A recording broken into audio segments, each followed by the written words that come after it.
তুমি কি জানো একটা দোয়া আছে যেটা রাসূলুল্লাহ সাল্লাল্লাহু আলাইহি ওয়াসাল্লাম নিজে বলেছেন? এই দোয়াটা যদি মন থেকে পড়ো, আল্লাহ তোমার দুঃখ, ঋণ আর চিন্তা সব দূর করে দেন। আজ আমি সেই দোয়াটাই তোমাকে পড়ে শোনাবো।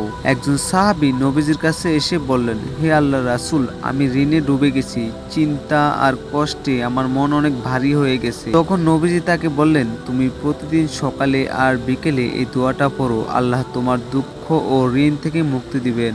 আল্লাহুম্মা ইন্নী আউযু বিকা মিনাল হাম্মি ওয়াল হাজানি ওয়া আউযু বিকা মিন গালাবাতিদ দাইনি ওয়া কাহরির রিজাল। অর্থাৎ, হে আল্লাহ, আমি আপনার কাছে আশ্রয় চাই দুঃখ ও চিন্তা থেকে, অক্ষমতা ও আলস্য থেকে, কৃপণতা ও বীরতা থেকে, ঋণের বোঝা ও মানুষের জুলুম থেকে মুক্তি চাই। ভাই, জীবনে কখনো কখনো এমন সময় আসে যখন সব দিক থেকে অন্ধকার মনে হয়, টাকা নেই, শান্তি নেই, মন ভারী হয়ে থাকে।